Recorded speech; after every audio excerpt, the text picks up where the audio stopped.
quais são as diferenças entre negligência, imprudência e imperícia dentro do direito penal. Negligência, imprudência e imperícia são as formas como um crime pode ser cometido de forma culposa, mediante culpa. Um dos temas mais importantes dentro da teoria geral do direito penal é a diferença entre dolo e culpa. De forma resumida, dizemos que alguém age com dolo ou dolosamente quando essa pessoa quer cometer um delito ou assume o risco de produzir um resultado. Mas, se o indivíduo cometeu o crime apenas por negligência, imprudência ou imperícia, ele vai estar agindo culposamente. Contudo, as diferenças entre negligência, imprudência e imperícia geram muita confusão. Então hoje eu vou fazer um vídeo para ajudar a sanar essas dúvidas. Eu sou Cíntia Brunelli e eu te convido a se inscrever no canal porque toda semana estou aqui trazendo conteúdos. Antes de iniciar a explicação sobre negligência, imprudência e imperícia, vou recapitular bem rapidinho as diferenças entre dolo e culpa para ajudar aqueles que estão aprendendo agora esse assunto. Imagine que Fernando e Alex estão discutindo em uma mesa de bar por causa de política, futebol, religião ou seja o que for. Até que o Fernando saca uma arma e dá um tiro em Alex, querendo matá-lo.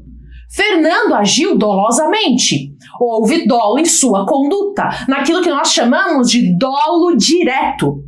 Existe também outra espécie de dolo, que é o chamado dolo eventual, que é quando a pessoa não quer diretamente o resultado, mas assume o risco de produzi-lo. É o caso, por exemplo, de brincar de roleta russa.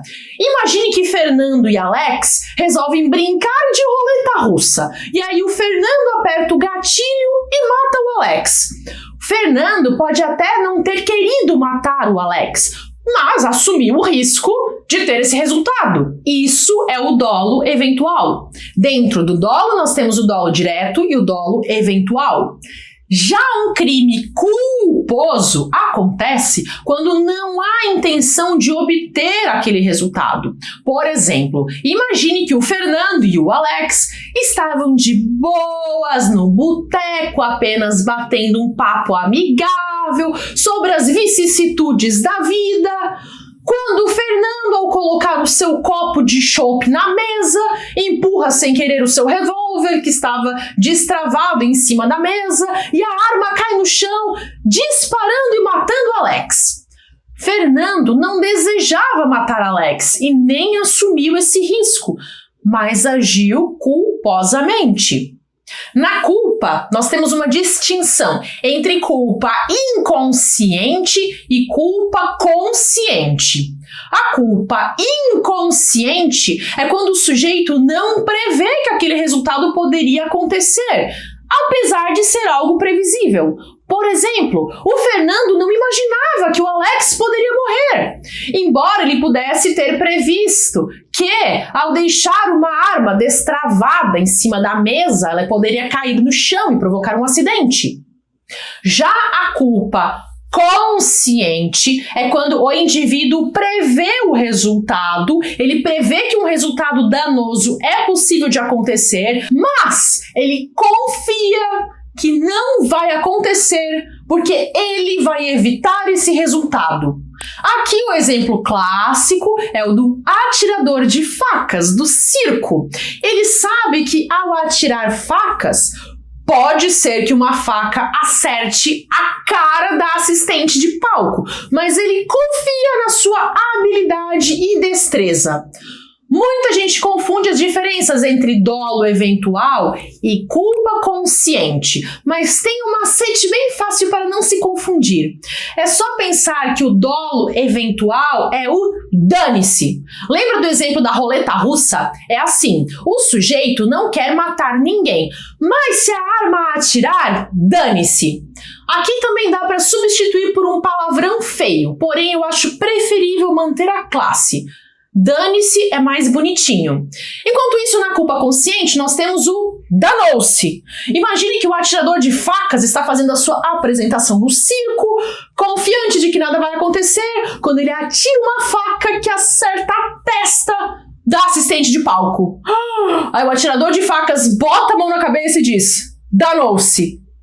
Ele sabia que esse resultado era hipoteticamente possível, mas ele tinha certeza de que isso não ia acontecer. Só que aconteceu. Isso é a culpa consciente. Agora que eu já recapitulei a diferença entre dolo e culpa, vou falar mais sobre a culpa, que é o tema do vídeo de hoje. Um crime culposo cometido sem intenção se caracteriza por uma violação do dever de cuidado, que é decorrente de negligência, imprudência ou imperícia. Essas são as modalidades de culpa. É bem comum falar em negligência, imprudência ou imperícia em casos como erro médico, acidentes de trânsito, acidentes com armas de fogo, dentre outras situações. Agora vou passar a explicar quais são as diferenças entre esses termos. Começando pela negligência. Na negligência, alguém deixa de tomar uma atitude ou de apresentar uma conduta que era esperada para a situação. Ela deixa de fazer algo que sabe que deveria ter feito. A pessoa age com descuido, falta de atenção ou até mesmo indiferença, sem tomar as devidas precauções. Por exemplo, o cuidador de uma criança, seja a mãe, o pai, a babá, etc., que vê que a criança está brincando perto de uma panela quente no fogão e não a afasta dali. E daí a criança bate na panela e provoca um acidente, se queimando. Outro exemplo, alguém que deixa de fazer a manutenção do seu carro ou que anda por aí com os pneus gastos. São formas de negligência. A pessoa deixa de fazer a sua obrigação e tem uma falta de cuidado. Ela sabe que deveria cuidar para que uma situação não aconteça, mas ela não toma precaução e por isso a situação acontece. Ela não queria essa situação, mas também não tomou o cuidado suficiente para evitá-la. Perceba que na negligência nós temos uma falta de ação que deveria ter sido feita. A negligência é uma conduta omissiva. Existe uma omissão. É diferente da imprudência. Na imprudência, nós temos uma ação, só que essa ação é precipitada, é apressada ou é sem cautela. A pessoa não deixa de fazer algo, como na negligência. Na imprudência, a pessoa age, mas toma uma atitude que não deveria ter tomado. Por exemplo, alguém que dirige em velocidade acima da permitida e provoca um acidente. Ou um enfermeiro que quer encerrar logo seu expediente e aí dá um remédio ao paciente antes do horário correto. O sujeito toma uma atitude, mas sem o zelo que seria necessário. A pessoa sabe fazer a ação da forma correta, mas age de forma imprudente. Ela tem consciência do que é o certo e mesmo assim escolhe o incorreto. E aí tem consequências desagradáveis. Vou fazer uma comparação esdrúxula só para você entender a diferença entre negligência e imprudência. É como se a negligência fosse deixar de escovar os dentes e aí ter uma cárie. Enquanto a imprudência é escovar os dentes de qualquer jeito e machucar a gengiva. A negligência é uma omissão, enquanto a imprudência é uma ação. Vamos agora para a imperícia. Na imperícia, o sujeito é imperito, ou seja, ele não age com a devida perícia. Ser imperito para uma determinada tarefa é realizá-la sem a devida qualificação. Falta o conhecimento técnico, teórico ou prático necessário para isso.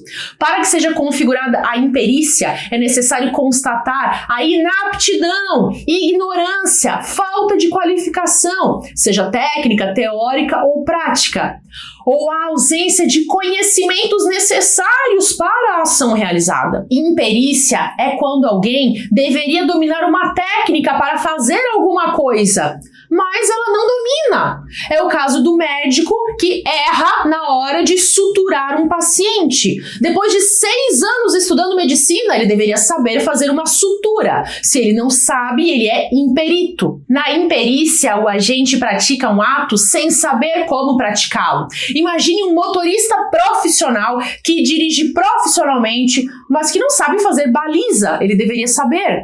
Também temos uma situação de imperícia quando falta uma habilidade específica. Por exemplo, um médico que é clínico geral, mas que decide fazer uma cirurgia plástica em alguém, sem ter a devida especialização. E daí ele acaba deformando o paciente. Ocorre a imperícia quando o sujeito não possui conhecimento suficiente para realizar certa atividade. Algo semelhante entre a imprudência e a imperícia é que em ambos o agente tem uma atitude comissiva, ou seja, ele faz uma ação, ele faz alguma coisa. Na imperícia, ele faz sem ter a habilidade necessária, enquanto que na imprudência, ele faz sem ter o cuidado devido. Já na negligência, a atitude é omissiva, pois o agente deixa de fazer algo que ele deveria fazer. Se você chegou até aqui, talvez você esteja pensando: uau, mas as diferenças entre negligência, imprudência e imperícia são muito sutis. A linha entre elas é muito tênue. E se eu não souber, na prática, diferenciar se um crime foi causado por negligência, imprudência ou imperícia? Pois bem, a boa notícia é que a lei não traz uma diferenciação nas consequências dessas três formas de agir. A lei não traz penas diferentes para os crimes praticados por negligência ou imprudência ou imperícia. Na prática, o que importa mesmo é saber diferenciar se o crime foi cometido com dolo ou culpa. Isso sim importa, porque isso gera consequências na forma como o crime vai ser avaliado. Nem todos os crimes são punidos em sua forma culposa. Alguns crimes só recebem penas se eles forem praticados com dolo. Nem todos os crimes são punidos quando a pessoa o cometeu sem querer. Apenas quando a lei diz especificamente que aquele crime também é punido na modalidade culposa é que o sujeito pode ser punido ao agir culposamente. E mesmo que haja a forma culposa, a pena será sempre menor do que a forma dolosa. O dolo é mais grave do que a culpa. Assim, o fundamental mesmo é saber diferenciar se o crime é doloso ou culposo. Mas saber se o crime foi praticado por negligência, imprudência ou imperícia não é algo tão importante assim. Essa diferenciação é muito mais doutrinária do que propriamente prática. É mais ou menos como discutir se o certo é falar biscoito ou bolacha. Na sua opinião, é biscoito ou é bolacha? Se você está interessado em aprender mais sobre o direito penal, a recomendação que eu faço é a de maratonar os vídeos de direito penal aqui do canal. Eu tenho uma porção de vídeos gratuitos aqui para te ajudar. Faça a Maratona Cintiaflix na playlist de Direito e Processo Penal aqui do canal e eu te garanto que você vai evoluir rapidinho, porque ali tem muita coisa importante. E se você sente que a sua base no direito como um todo está meio fraca e que você poderia ter uma base mais forte para entender melhor o direito, a minha indicação é virar aluno do curso Primeiros Passos no Direito, porque ali eu trago a base que todo mundo que está iniciando no direito deveria saber, inclusive você.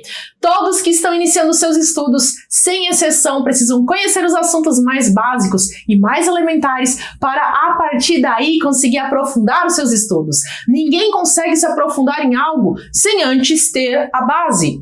Sim, a base importa. Muita gente se ilude, achando que mais pra frente, quando estiver aprendendo os assuntos mais complexos, tudo vai se encaixar como em um passe de mágica, mas não é isso que acontece.